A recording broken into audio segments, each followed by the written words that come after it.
people have asked me for my shoulder workout. And I could give you what I do, and it changes all the time. But I could give you some things that work for me, but I'm not a trainer. And so I don't like to give personal training advice. I think training is a specialty, and if you want special results, you should go to a specialist. So today I brought my friend Ethan along, and he is actually a personal trainer, and he's going to guide us through a shoulder workout that's very similar to something that I would do. And maybe give us some tips, some corrections possibly. But first of all, Ethan, why would anyone want to train their shoulders? Well, that's a good question. So for the most part, most injuries that occur during training are shoulder injuries. And a shoulder injury will put you not only out of the game in your training, leaving you on the sidelines, getting flabbier and weaker than you already are, but it also just kind of makes your life terrible. You can't wipe your ass, for example. That just sucks, okay? But aesthetically, big shoulders kind of demand respect, right? And it kind of gives a man's physique this V taper. And everyone wants to look good. So we've got performance reasons and lifestyle reasons as far as wiping your ass and looking good, right? I have a team for that. Okay, right. Yeah. Well, you could pay someone to do that, like Jack does. Yeah. Right, but that would cost me a lot of money. Yeah, me as well. But I mean, Chuck Palahniuk actually in Fight Club 2, the comic book, actually said that the shoulders are the cheekbones of your torso. And they absolutely are. It's just a great quote. And, like as he was saying, shoulders are a secondary sex characteristic. They're one of the wider shoulders are one of the things that actually makes us different from women. And so, getting that V and getting some shoulders on you is going to give you a more masculine presence. Train your shoulders.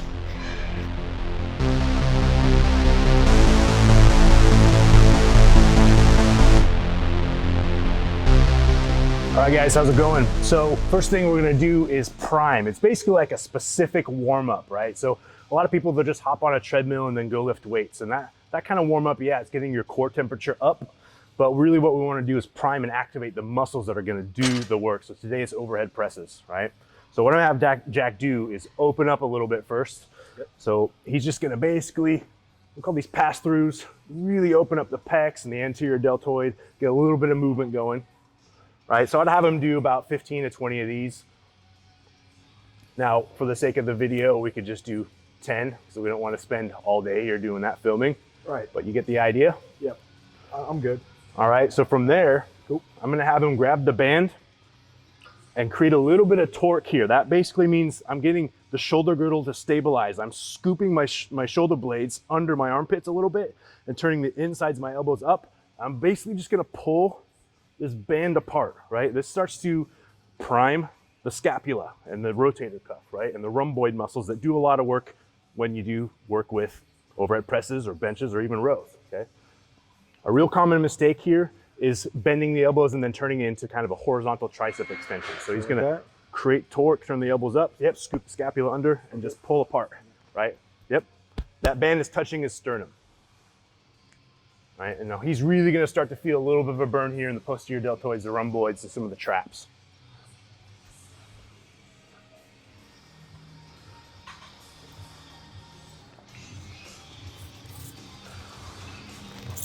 All right, so this last thing, it kind of sucks, so you need to go really light, but I'm going to have him step in, bring the band behind his head, and basically mimic the overhead press without allowing the band to pull his arms forward like this, right? So straight up.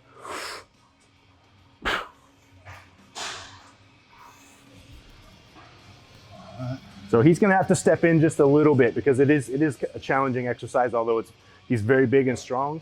This light band will tear up your shoulder blades and your smaller muscles there if you do it too heavy. So go ahead. That's great right there, yeah. Okay, cool. So he's got a good path right there, right? The band's not pulling him too far forward. And always, this is not an exercise that you need to really challenge yourself. You really just want to get those muscles primed and activated and get some neural signals to those muscles to fire at the right time. Cool, so you're probably feeling a burn there already, right? Yeah. It kind of sucks, yeah. Right? Just a real quick priming activation, right? So now we can get to the good stuff, right? He's ready to go.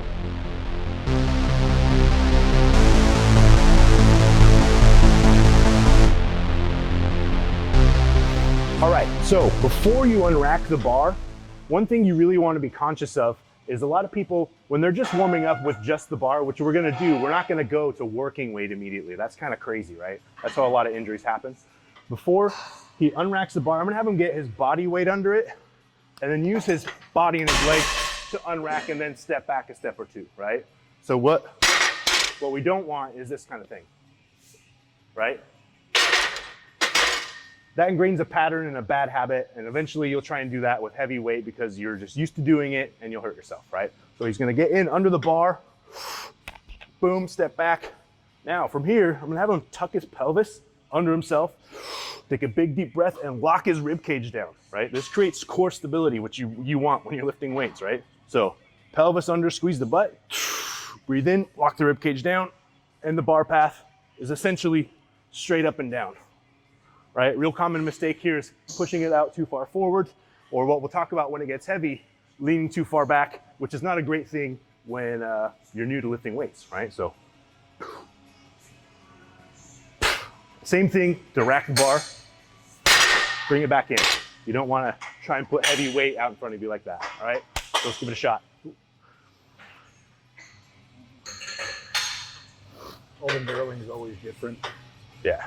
Where's my spot?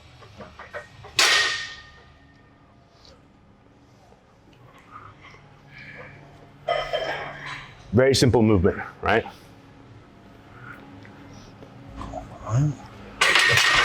So to continue priming and then as part of his warm-up, we're gonna have him do a set of maybe 10 to 15 really light bar presses. If you're new to lifting weights, 10 to 15 might be quite a lot.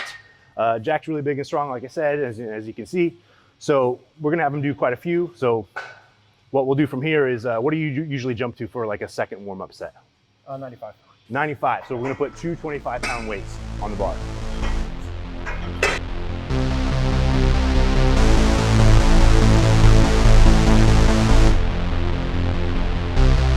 So something to remember, 95 pound is not a magic number. If you're new to lifting weights, you probably wanna start with something lighter. Maybe put on a 10 or a 15 instead of the 25s.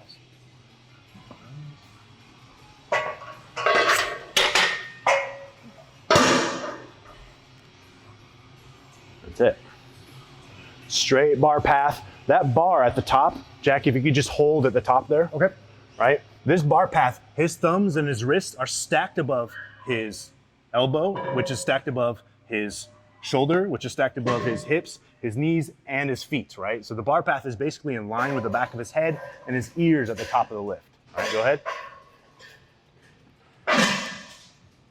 That term is stacked, and you need to learn how to stack yourself with many movements when you're lifting weights. All right, so how do you feel about the thumb in versus thumb out? That's a good question. So some people call that suicide grip, right? When you have the thumb in or the thumb out. I prefer, like Jack was doing there, right? The thumb in, right? You need the load of the bar as much as you can into the sturdy part of your palm to go through, to make the load go through this bone right here. And like I said, to maintain that stacked position. Now, a lot of people, when they begin, they'll grab the bar with their thumb out, and that's not a problem. In fact, I encourage that in the beginning so you don't fall into any mistakes and have the bar slip out and hit you on the top of the head. But the problem is here is that a lot of people will grab it and then the bar will kind of lay here, right? Causing a lot of wrist pain and stopping you from basically being stacked, right? So we want that stacked position. So I would recommend at the beginning to grab the bar and try and get that load distributed over this bone as much as possible. And then eventually with lighter weight, start practicing with that suicide grip. Cool. Yeah. All right, let's throw more on. All right, we'll put more on. What do you want to go to 135? Yep, that's fine. All right.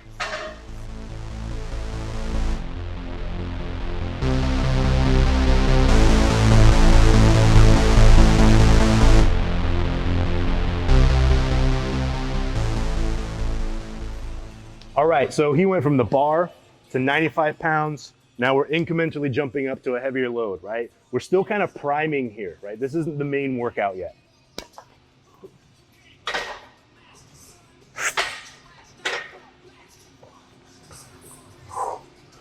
That's it. Now he doesn't need to do a whole lot of reps. He's just getting his muscles and his nerves and his connective tissues all used to this pattern. We'll call that greasing the groove.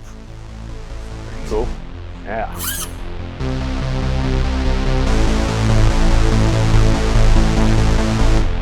So ideally we wouldn't rush through this, right? We'd take our time. You would do a light set, a light priming or warm-up set. We'd take a couple minutes. We'll slap on a few more pounds. We don't need to really speed through this. You can burn yourself out before you actually get to the main workout, and you don't want to do that. The main focus here are your main working sets.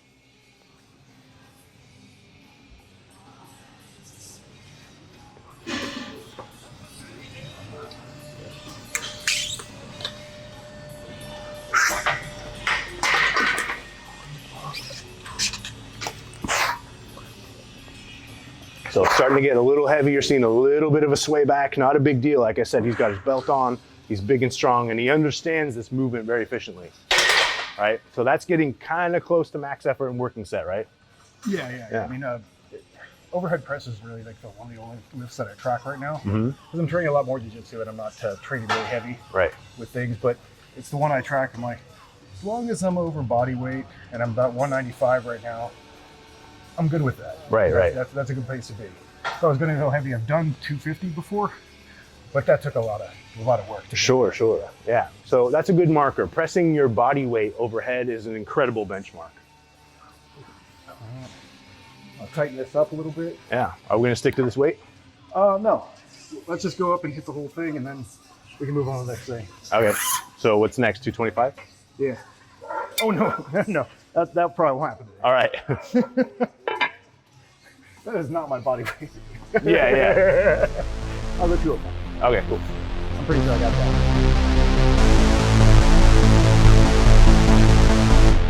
I picked up this thing training with Bob that he'll have a panic attack if the weights are flipped around a different way. I know. Yeah, it's a powerlifting thing. No. Still weighs the same. It's a thing. For sure. Oh yeah, let me put these little. You wear elbow sleeves at all? No, I've never worn elbow sleeves.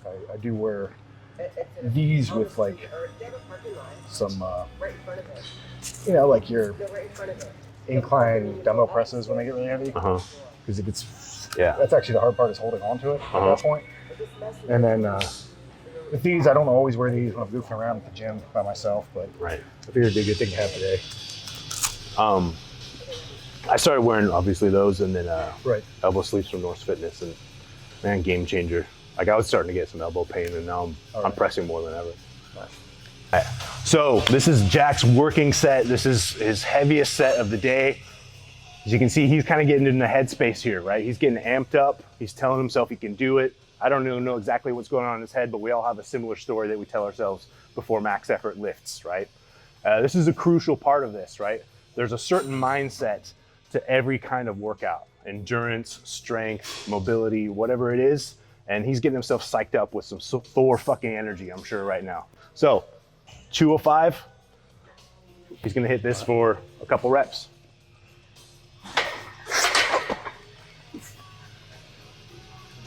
Nice, good. Now you can see a little bit of a sway back, but not a big deal. Like I said, he's big and strong, right?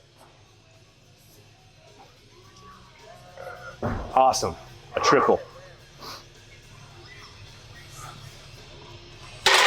Beautiful. Now, Jack, how long have you been lifting weights? I don't know, like 8, 9, 10 years. Great, so 8, 9, 10 years. He has the ability and understands how to control that load, and he knows his limits, right? I haven't dropped it on my face yet. He hasn't dropped it on his face yet. That's why he's still pretty.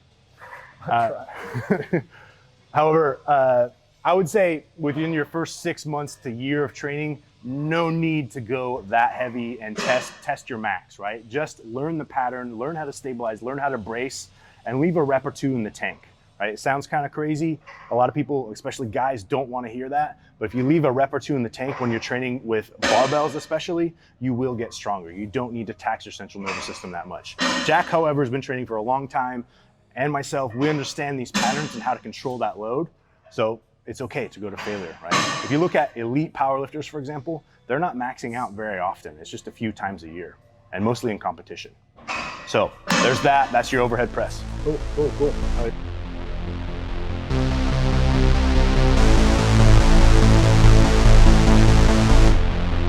All right, guys, so notice he's got the dumbbells on the end of his thighs there pretty much. So this is exercise number 2, and we've done a couple warm-up sets with lighter weight. He's got the 75s here, he might go a little higher. But basically you still wanna prime a little bit. It's a different movement, it's a different stimulus. So he's got these on the end of his thighs here, and what he's gonna do, instead of struggling to get that dumbbell up to his shoulders, he's gonna pop them up real quick and aggressively. Boom, boom, right? Now he's ready to go.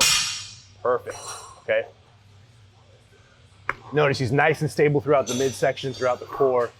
Now, barbells are the biggest bang for your buck as far as strength and even size goes, because it's a little bit more of a full body movement. However, dumbbells and even kettlebells are incredibly beneficial for overall stability, right? Each shoulder individually is being challenged stability-wise, and stability is a component of strength. Yeah, you can also do an alternating Absolutely, variation of that, so which is nice. while he's pressing with the opposite arm, the other one's forced to stabilize for a longer duration of time. Yeah, great alternative. Perfect.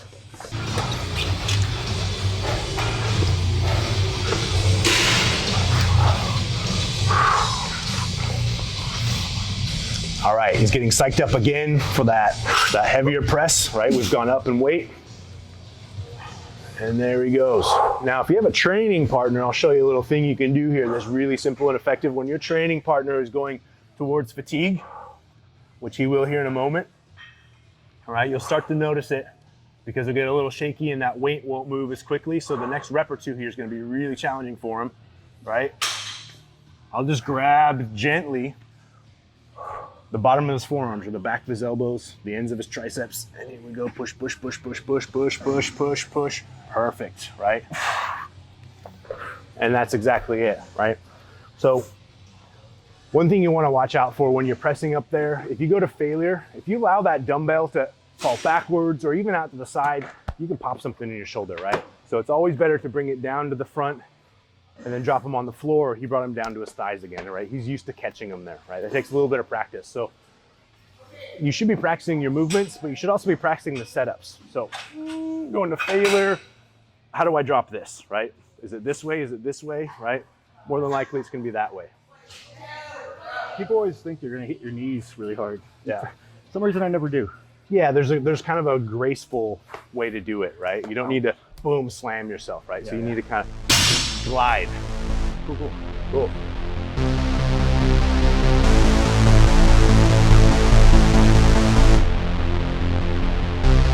All right, so now we're doing side lateral raises, right? A side raise to get the medial deltoid here, okay? So notice he's slightly turning his pinky out at the top, right? This really activates that medial deltoid, the side deltoid, the ones that pop out, right, on the sides. Also notice the control that he has. He's not flailing them up, right? He's not going for speed, right? He's not jerking around, right? He's not bringing it up too high. Lots of control. So really at the top here, his wrist is just in line with the top of his shoulder. That's it, right? So he's getting a big shoulder pump. He's getting a bit of a trap pump.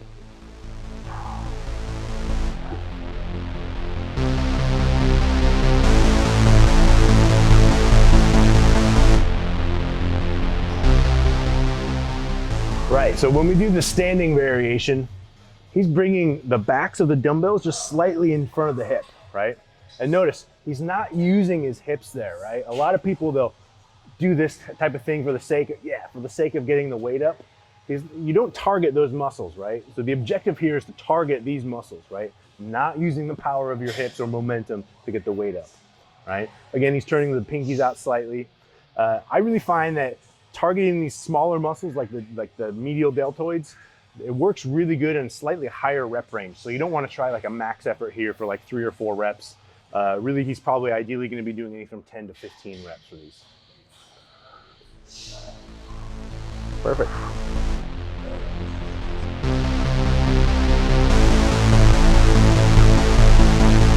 So now we're gonna blast the medial deltoid again, right? We call this a single arm cable sideways. So he could actually fall out a little further and extend this arm, just allow his body weight to fall. Good, so he's got a good angle there. Notice his feet are anchored at the bottom there, right? He's keeping his elbow slightly bent and just raising it up to the jawline or the top of the shoulder height, okay? So notice also, that plate weight there, it's a light weight. You don't need a lot of weight for these. When you go too heavy, not only are you looking at injury, but you're looking at using your body to get up there, right? So he's really, none of that, right? That looks stupid and it doesn't give you the full benefit of the exercise. It totally looks stupid, don't do that. You squeeze at the top for a second, and even notice he's controlling the way down. So we've got the concentric motion on the way up, the isometric contraction at the top, right? He's squeezing at the top for a second, and then the eccentric motion on the way down. All three contractions are crucial for strength and muscle gain.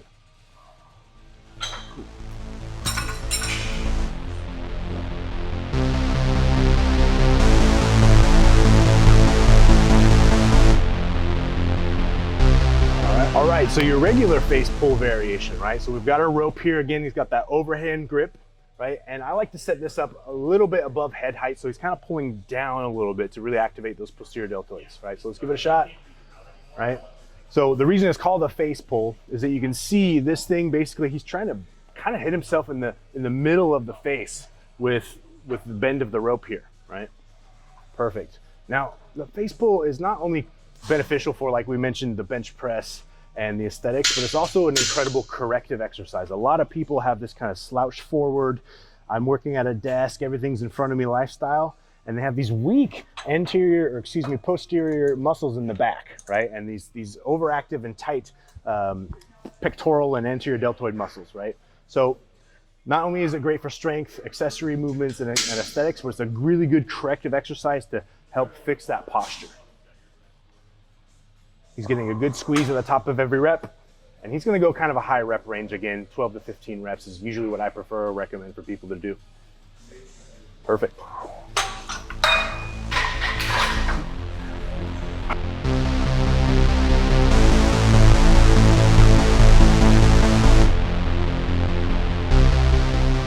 All right, so we're hitting the posterior deltoids once again. We're on the pec deck, so you can get your chest on this, but what we've done is moved the arms around the front so he gets the posterior deltoids and he's sitting on it backwards, okay? So one thing I really like to point out when people are doing this is not to grab the handles very intensely, but actually to put the distal end of your forearm right there where that frame is and move it that way. The reason we do that is sometimes when we grip, we tend to flex the biceps and the triceps and the forearms a little too much, and it takes away basically from some of that energy that you're trying to target towards these posterior deltoids, right? So he's pushing basically with his forearms and his wrist, squeezing at the top and then bringing it back, right? Now, notice he's using a tempo here, right? There's a lot of tempo schemes. You can go a few seconds up, a few seconds back, or kind of like we did on the traps. He's holding at the top for 5 seconds, but really he's just controlling the movement, right? So again, he's gonna do probably 4 sets of 10 to 12 reps, maybe even 15. It's not a movement you wanna try and do heavy, like 4 or 5 reps, right? We're really trying to work the muscle, get him to grow. Perfect. And I really like to actually, the last rep, I like to hold it out. Yeah, just pause and let it burn. Like that. Right? Yeah. A real common mistake too is bending the elbow too much and getting kind of a tricep extension. So he's got this fixed position here throughout the whole movement. His arm actually doesn't bend at the elbow really at all. Great.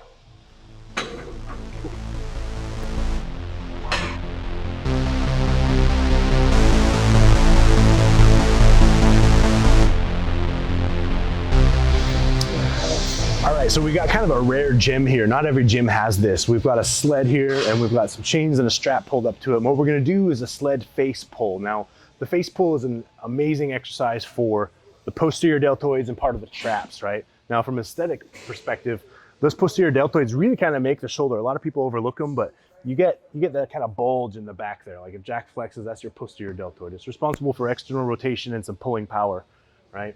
So what he's gonna do here is basically pull aggressively, squeeze those posterior deltoids at the top, step back and pull and continue. So he's gonna do this for reps, as many as he can basically. We've got a turf here, which is brilliant for this kind of exercise. Sure what they are. But he's bringing his elbows up nice and high. Yep, boom, right? You can see these muscles that are getting to work, the traps, the posterior deltoids, right? And now from here, all he's gonna do is take a big step back and repeat the movement. Great.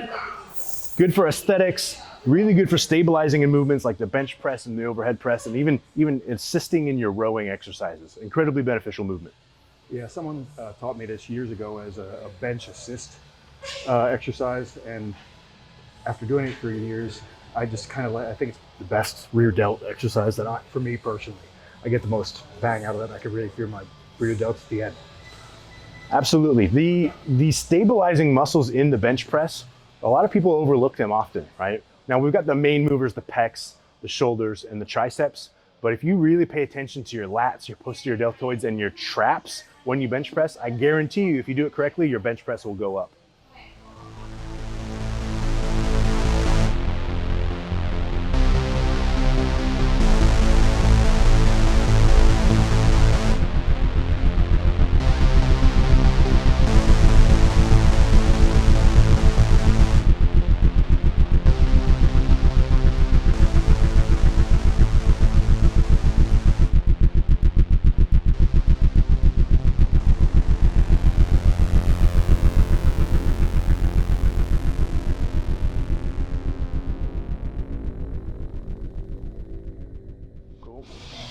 All right, trap bar shrugs.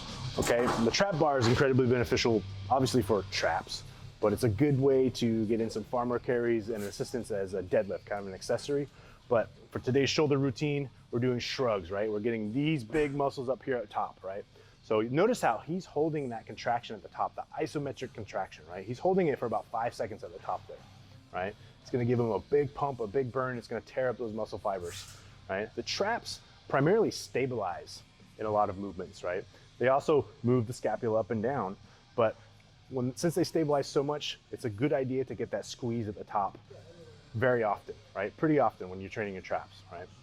So you can go pretty. 5-second squeeze from Paul Carter, by the way. Paul Carter. Yeah. So you can go pretty heavy on trap bar shrugs, right? It's a big, powerful muscle, right? You don't need to be using 10 or 15 pounds. You can go kind of heavy here, right? Minimal potential risk for injury. Excellent. Now, other things that work the traps that don't involve shrugging are heavy farmer carries and deadlifts, right? You can always see someone that's really strong, they have big traps. It's kind of an indicator of someone that lifts heavy, right? If you have small traps, you're probably not very strong. Also makes it hard for people to choke you. Right, yeah. You can't get choked out very well. Or knocked out, right? It stabilizes the neck. So if you get punched in the jaw and you've got this big muscle here stabilizing your neck, odds are you're not going to get knocked out very easily. Although it can still happen.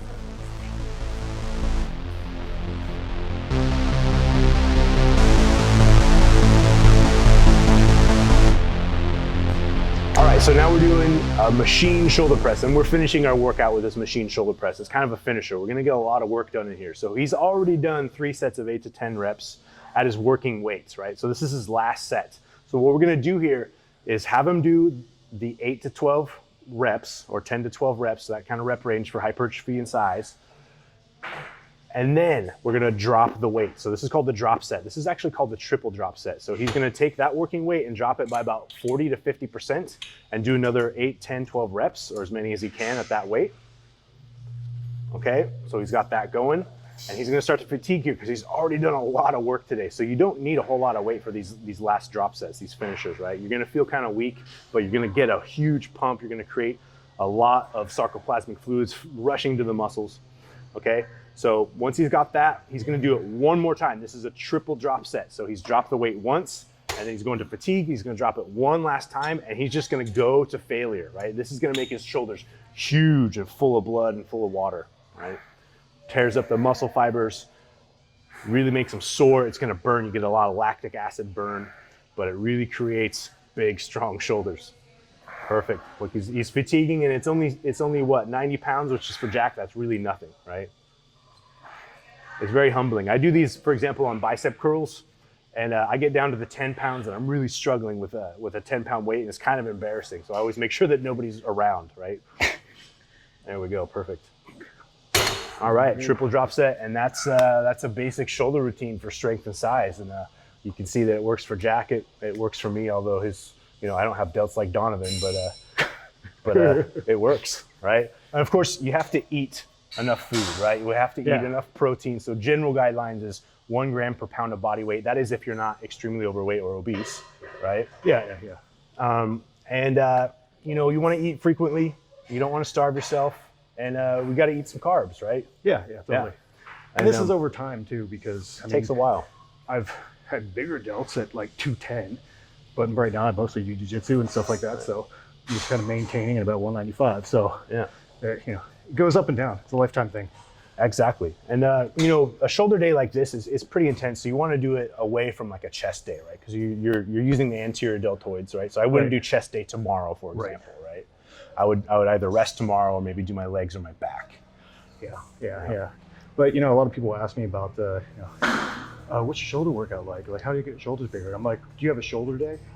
They're like, no. And I'm like, that's your problem right there. Right. So here's your shoulder. That's a shoulder day. Cool.